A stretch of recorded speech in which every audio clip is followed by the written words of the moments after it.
తమిళనాడు రాజకీయాలు రసవత్తరంగా మారాయి. ఇంతవరకు త్రిముఖ పోటీ ఉంటదనుకుంటే, ఇప్పుడు చతుర్ముఖ పోటీగా మారుతుందేమో అని అనుమానాలొస్తున్నాయి. ఎందుకంటే, ఈరోజు జయలలిత ప్రాణ స్నేహితురాలైనటువంటి శశికళ కొత్త పార్టీని అనౌన్స్ చేశారు.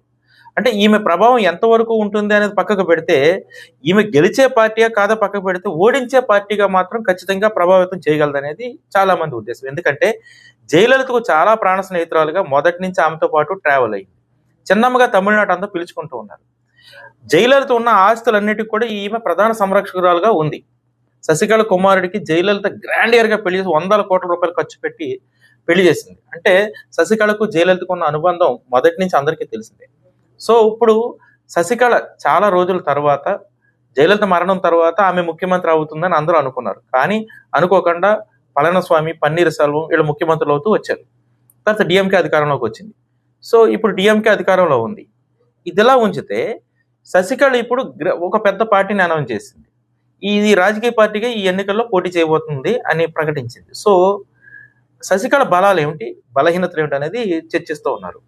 శశికళ బలం ఏంటంటే, మొదట ఆమె బీసీ కమ్యూనిటీ కావడంతో ఆ కమ్యూనిటీ ఓట్ బ్యాంకు కొన్ని ప్రాంతాల్లో బాగా ఉంది.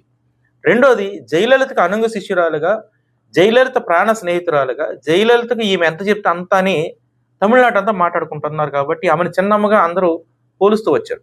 సో ఆ జయలలితకు ఉన్నటువంటి క్యాడర్ కొంతమంది శశికళ వైపుకి వెళ్ళే అవకాశం ఉంది. సో అది కూడా ఆమె బలం. ఇక ఆర్థికంగా కూడా శశికళ చాలా బలంగా ఉందని వినిపిస్తుంది. ఎందుకంటే ఆమె ఈ అవినీతి కేసుల్లో, అంటే జయలలితకు సంబంధించినటువంటి ఆస్తుల అవినీతి కేసుల్లో అరెస్ట్ అయినప్పుడు బెంగళూరు నుంచి, జైలు నుంచి విడుదలైన తర్వాత చెన్నై వరకు వచ్చినటువంటి ఊరేగింపు చూస్తే దాదాపు 100 కోట్ల రూపాయల పైన ఖర్చు పెట్టి ఉంటారని అప్పుడు మీడియా గుసగుసలాడింది. సో ఫైనాన్షియల్ గా కూడా చాలా స్ట్రెంగ్త్ ఉన్నటువంటి శశికళ ఇప్పుడు ఎన్నికల్లో పోటీ చేయబోతుంది. ఇప్పుడు ఉన్నటువంటి 2-3 నెలల్లో జరిగే ఎన్నికలు ఏ విధంగా ఉండబోతున్నాయో ఒకసారి చూద్దాం. ప్రధానంగా డిఎంకే, ఏఐడిఎంకే మధ్య ప్రధానమైనటువంటి పోటీ ఉండే అవకాశం ఉంది. అంటే డిఎంకే కరుణానిధి కుమారుడైనటువంటి స్టాలిన్ ఇప్పుడు ముఖ్యమంత్రిగా ఉన్నాడు. స్టాలిన్ కుమారుడు ఉదయనిధి స్టాలిన్ యాక్టివ్ రాజకీయాల్లో ఉన్నారు. ఇప్పుడు ఏఐడిఎంకే జయలలిత తర్వాత పళనిస్వామి ఇప్పుడు దానికి లీడర్గా ఉన్నాడు. అయితే పళనిస్వామి బీజేపీతో పొత్తు పెట్టుకోవడంతో బీజేపీ లీడర్స్ ఏఐడిఎంకేని అక్కడ లీడ్ చేస్తూ తమిళనాడులో డిఎంకే గట్టి పోటీ ఇవ్వాలని చూశారు. ఇదే సమయంలో కొత్తగా పెట్టినటువంటి పార్టీ, విజయ్ పెట్టినటువంటి పార్టీ టీవీకే పార్టీ, ఈ టీవీకే పార్టీతో పొత్తు పెట్టుకుని టీవీకే, ఏఐడిఎంకే, అదే విధంగా బీజేపీ, ఈ 3 పార్టీలు కలిసి బలమైనటువంటి పోటీనిచ్చి డిఎంకేను ఓడించాలని ఒక ప్లాన్ బీజేపీ తయారు చేసింది. కానీ విజయ్ సొంతంగానే వెళ్తున్నాను, సింగిల్ గానే పోటీ చేస్తున్నానని ప్రకటించేశాడు. మొన్న ఒక 1-2 నెలల పాటు దీని మీద ఉత్కంఠ మొదలైంది. ఎందుకంటే బీజేపీకి విజయ్ జోసెఫ్ మద్దతు ఇస్తాడని అందరూ అనుకున్నారు. కానీ ఆయన మద్దతు ఇవ్వకుండా సింగిల్ గానే వెళ్తాను అనడంతో ఇప్పుడు త్రిముఖ పోటీ ఏర్పడింది. ఇప్పుడు విజయ్ బలాలు ఏంటంటే, స్టార్ యాక్టర్ గా రజనీకాంత్ తర్వాత తమిళనాడులో అంత స్టార్ ఇమేజ్ ఉన్నటువంటి యాక్టర్ విజయ్. రెండోది, క్రిస్టియన్ కమ్యూనిటీకి చెందినటువంటి అతను క్రిస్టియన్ ఓట్ బ్యాంక్ తో పాటు తన స్టార్ ఇమేజ్ తో ఉన్నటువంటి ఓట్ బ్యాంక్ కూడా తన వైపు తిప్పుకోవచ్చు. మూడోది, ఏఐడిఎంకేలో జయలలిత లాంటి స్టార్ ఇమేజ్ ఉన్నటువంటి లీడర్ లేడు కాబట్టి ఖచ్చితంగా ఆ ఓట్ బ్యాంక్ అంతా ఇటు వచ్చే అవకాశం ఉందని అనుకుంటున్నారు. సో ఓవరాల్ గా త్రిముఖ పోటీ ఏర్పడింది. ఇప్పుడు డిఎంకే చాలా బలంగా కనిపిస్తుంది.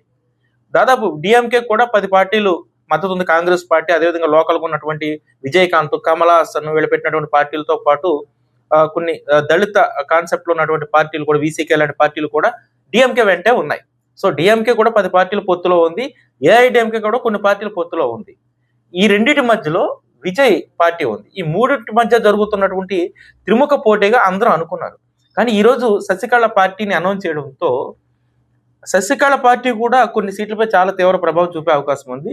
దీంతో గెలుపు ఓటములు అటు ఇటు అవడానికి చాలా నియోజకవర్గాలు ప్రభావితం కానున్నాయి. సో ఓవరాల్ గా ఇంతవరకు తమిళ రాజకీయాల్లో త్రిముఖ పోటీ ఉంటుంది రానున్న 2-3 నెలల్లో జరిగే ఎన్నికల్లో అనుకున్నారు.